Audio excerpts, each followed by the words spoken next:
Olá, pessoal, sejam bem-vindos à disciplina de Agricultura 2.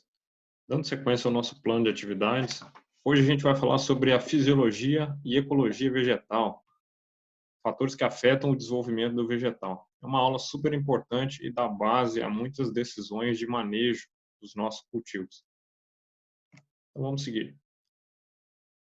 Nesse momento é importante a gente recapitular um pouco daquilo que a gente já viu, né? Então, nas últimas aulas a gente falou um pouco sobre a fertilidade do solo, a importância da nutrição de plantas. A gente conversou um pouco sobre algumas demandas que as culturas têm e agora é o momento da gente relembrar um pouco mais sobre a biologia da planta, como que essa planta funciona, basicamente. Então, a gente tem que lembrar que a minha planta, ela absorve os nutrientes do solo para poder utilizar na composição das suas folhas, do caule, das flores, dos frutos. E esses nutrientes que ela absorve do solo, eles são essenciais no processo da fotossíntese. Então, a planta absorve esses nutrientes, absorve água, absorve CO2, faz a fotossíntese. No processo da fotossíntese, ela libera oxigênio e ela absorve o CO2 da atmosfera. Quando ela absorve o CO2, ela está fixando o carbono, ela está produzindo carboidrato para ela. Então, tá aqui ó, o exemplo da síntese de glicose. Então, a minha planta, qualquer cultura, ela produz carboidrato na hora que ela está produzindo, na hora que ela está fazendo fotossíntese. O que alimenta a minha planta, na verdade, é o carboidrato, tá bom? É a energia. Não é os nutrientes em si. Os nutrientes é para formar a maquinaria fotossintética dessa planta. Uma planta, assim como ela produz energia, ela produz carboidrato.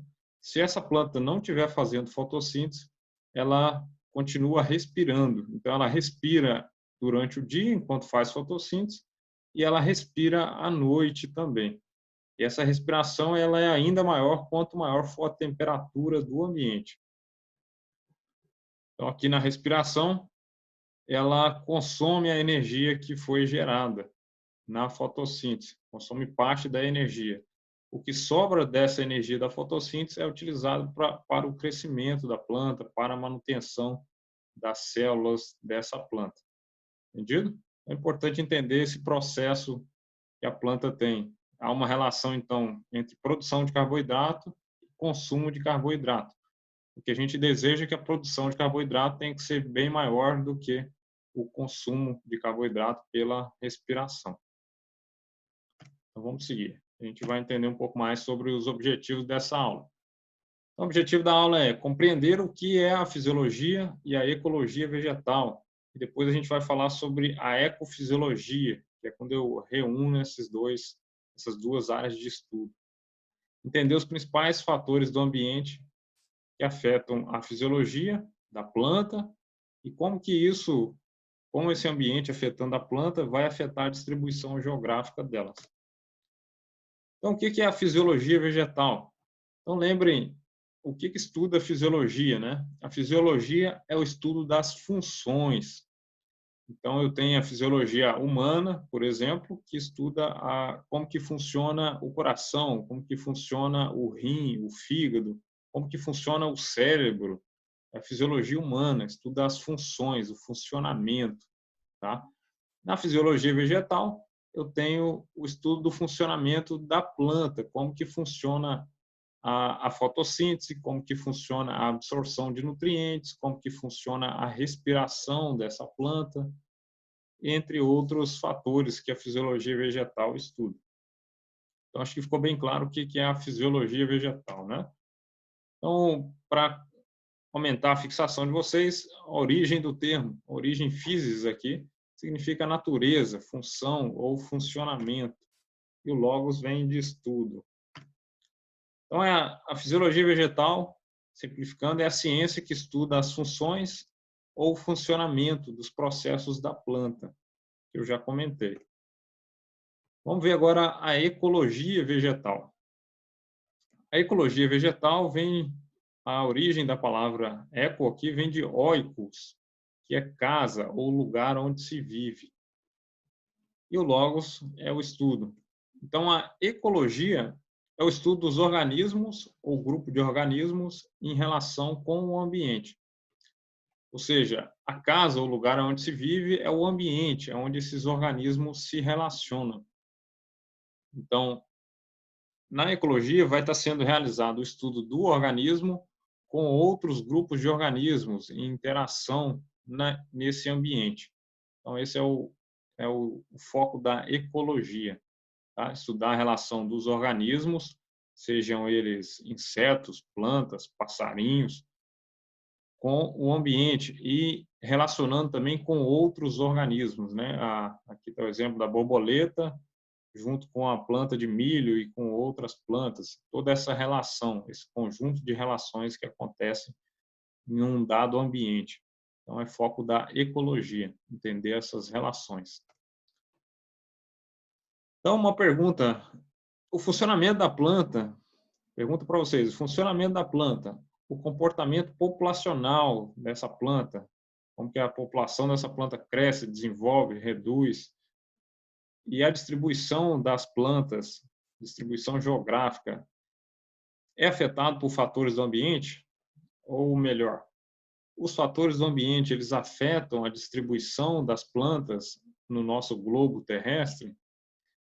Os fatores do ambiente afetam o comportamento populacional, o quanto que cresce uma população de uma planta ou é reduzido essa população de planta? O que vocês acham? Então, a resposta aqui, pessoal, sim, né? O funcionamento da planta, o comportamento populacional e a distribuição geográfica é fortemente afetado pelos fatores do ambiente. Então, vamos entender agora quais são esses fatores ambientes que afetam tanto o desenvolvimento da minha planta e vão, por fim, afetar a minha produtividade vegetal, a produção das minhas culturas. Então, quais são os principais fatores do ambiente que afetam a fisiologia e a distribuição geográfica das plantas? Acredito que vocês já saibam alguns, né? Então, se eu tenho uma planta, imagine vocês cuidando de uma planta, eu peço vocês que cuidem de uma planta, e aí vocês botam essa planta num potinho, e aí estão cuidando dessa planta. Para vocês manterem essa planta viva, o que vocês vão oferecer para elas? Como que vocês vão cuidar delas? Que fatores do ambiente vocês vão ter que oferecer para que essa planta não morra, para que ela desenvolva de uma forma plena? Então, assim vocês lembram quais são os fatores do ambiente que afetam o desenvolvimento da planta. Então, vamos conversar sobre alguns dos principais aqui, que vocês vão oferecer para essa planta desenvolver bem. Então, um deles é a temperatura. Como que a temperatura afeta o desenvolvimento de uma planta?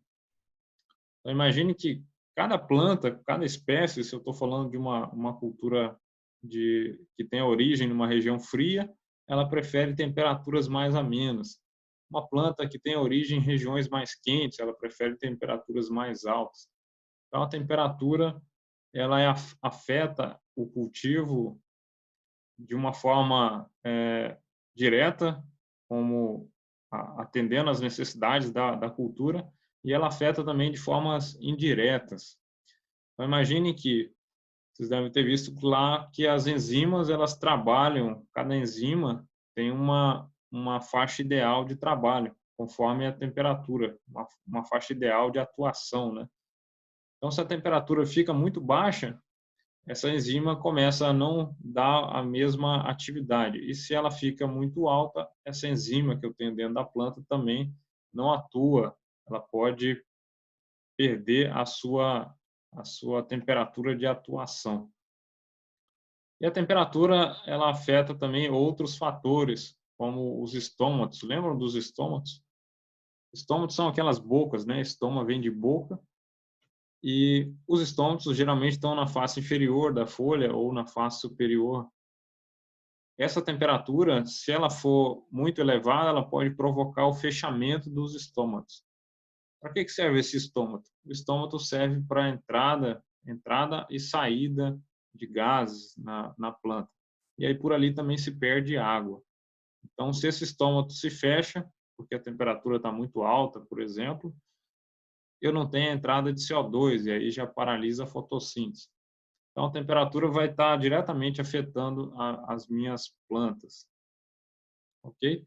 E o que eu espero com a temperatura? Se a temperatura fica mais baixa, eu vou ter um desenvolvimento mais lento da minha planta. Se a temperatura fica mais alta, a tendência é eu ter um desenvolvimento um pouco mais rápido da planta, em função da temperatura afetar o metabolismo dessa planta.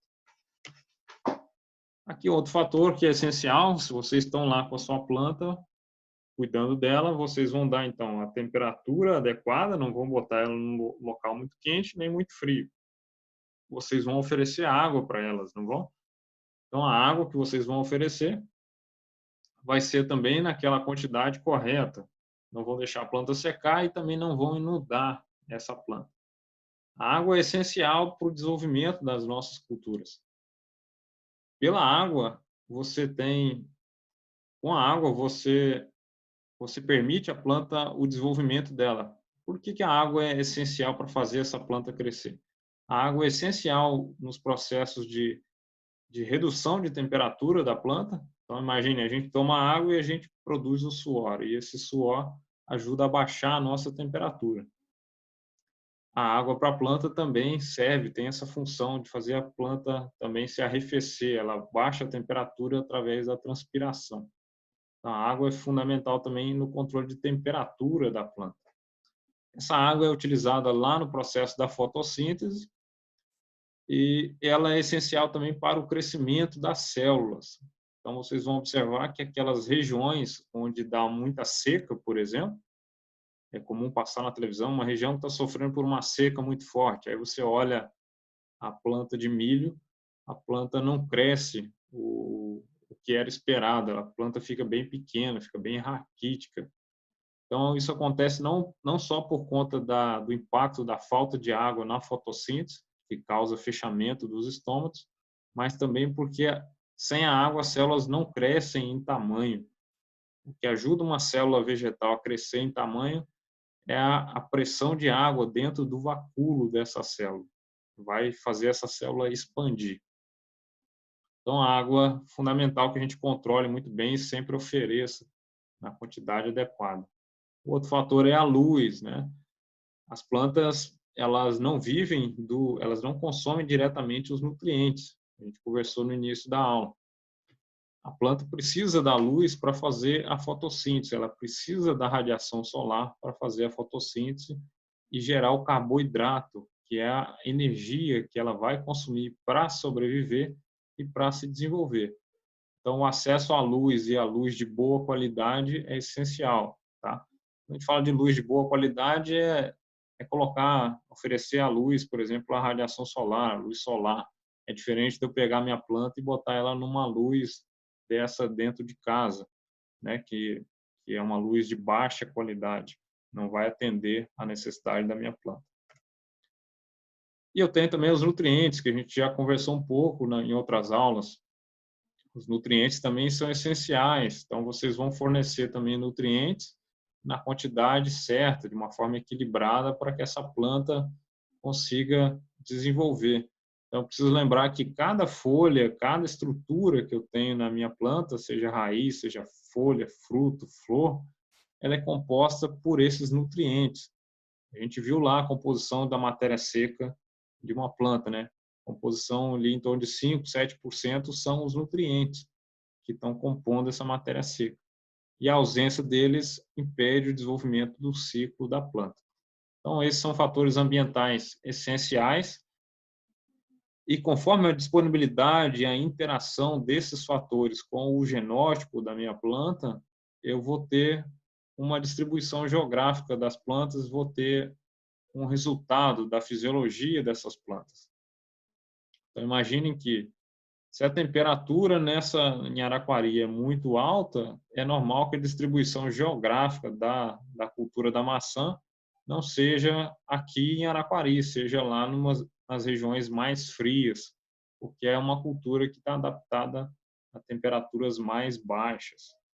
Entendido? Da mesma forma para os outros fatores, né? Se eu tenho plantas que são muito exigentes em nutrientes, eu não vou ter essas plantas em solos que são muito pobres. Então, observem como isso afeta a distribuição geográfica das plantas. Então, em termos práticos, o que eu quero dizer para vocês? É que nos nossos cultivos de soja, milho, feijão, tomate, eu preciso saber qual é a característica da minha planta, quais são as exigências dela, em termos de fatores do ambiente. Então, decidir se a minha planta, após essa análise, se a minha planta ela vai se adaptar àquela condição do ambiente que eu estou oferecendo para ela. Então, imagine, eu desejo fazer determinado cultivo. Será que é melhor eu fazer esse cultivo, o cultivo em Araquari? Será que é melhor plantar maracujá ou será que é melhor plantar maçã? Ou plantar pera? Ou plantar ameixa? O que é melhor? Plantar maracujá ou plantar banana ou plantar essas culturas que eu sei que gostam de determinados fatores do ambiente? Então, é essa a decisão. Se eu não conheço a fisiologia da minha planta, não sei as necessidades dela, do ambiente, eu posso tomar uma decisão errada. E quando eu coloco uma planta que precisa de temperatura baixa, por exemplo, numa região de temperatura alta, essa planta não é que ela vai morrer, mas ela vai ficar estressada. Essa planta estressada, ela vai desenvolver menos, vai crescer menos, vai produzir menos e ela não vai me dar o retorno econômico que eu espero dela. Além disso, uma planta estressada, ela é fortemente atacada pelas pragas, doenças, ela fica mais suscetível também ao ataque das plantas daninhas. Então, o ideal é não ultrapassar os limites da planta, é respeitar as características da planta, as suas exigências quanto ao ambiente. Então, pessoal, a gente viu um pouquinho dos fatores do ambiente e aqui a gente compreendeu o que é a fisiologia e o que é a ecologia vegetal. A fisiologia e a ecologia podem ser compreendidas, então, como elas podem ser compreendidas em conjunto por meio da ecofisiologia.